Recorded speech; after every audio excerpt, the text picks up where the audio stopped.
If I secretly placed a blue ball inside a wooden box, and then later I showed you the closed wooden box and said, "There's a blue ball inside this box," you could only believe or disbelieve me.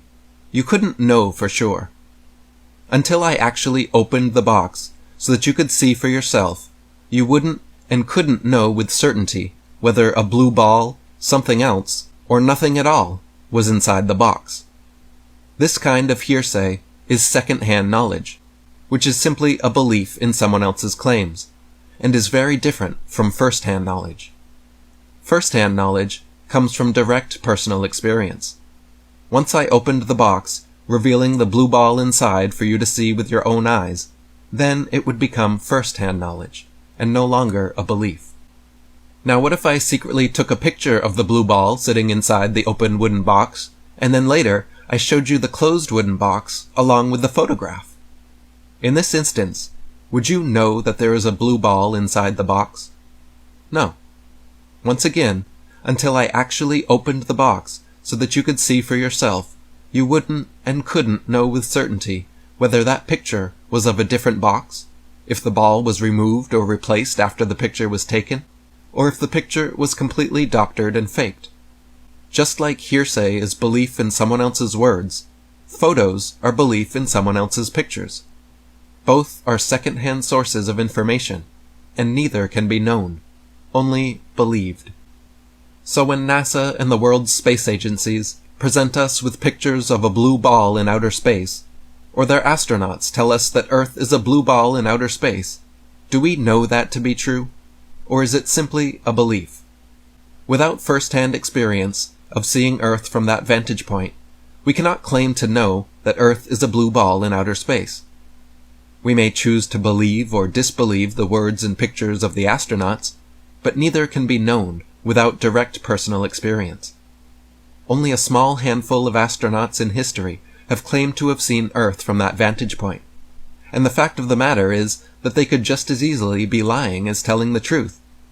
Likewise, the pictures supposedly taken by these astronauts could just as easily be fake as real. If we want to know something, we cannot rely on the pictures and testimonies of other people. Pictures and testimonies can only be believed, not known. So how can we endeavor to know, and not just believe, the true shape of the Earth? People and pictures can lie, but tangible substances and empirical demonstrations cannot. In your experience, the horizon is always horizontal, and sea level is always level.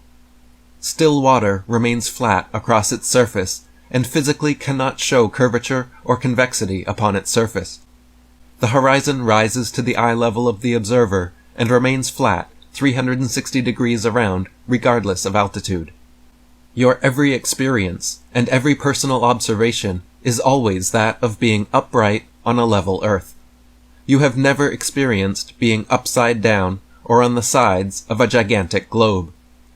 Even if you believe Earth is a globe, in your experience, you know it to be flat. Likewise, you have never observed or experienced the supposed motion of the Earth. Except for maybe an earthquake or an avalanche, your every experience and personal observation is that of a completely motionless Earth. In your experience, the sun, moon, and stars are all moving overhead, but the Earth underfoot is still. Even if you believe Earth is moving, in your experience, you know it to be motionless. To believe the pictures and testimonies of others over your own eyes and experience is a ridiculous relinquishment of discernment. It is a logical fallacy of appeal to authority and intellectually irresponsible.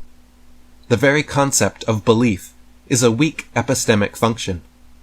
Believing is what people do when they don't really know. Instead of admitting the truth, which is that they simply don't know, people often prefer to pick and choose various beliefs. But beliefs are antithetical to knowledge and become an impediment to its acquisition. If people accept that they don't know something, the mystery of the thing remains, and a curious, skeptical, critical mindset can flourish.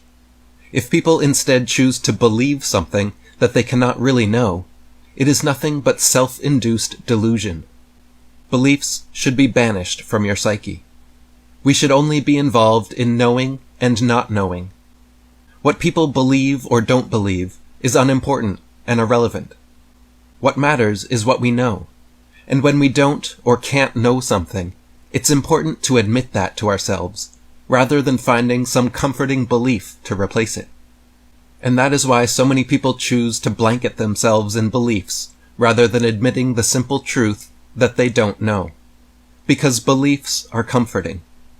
It's uncomfortable to realize that you don't know the greatest mysteries of life, and it's much more comforting to pretend you do, by adopting a belief system that provides answers to all those questions.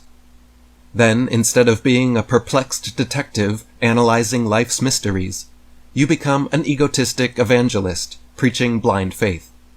Therefore, when we are trying to awaken others to the reality of flat Earth, a flat, motionless Earth is objectively, observably, and empirically demonstrable and directly experienced by everyone.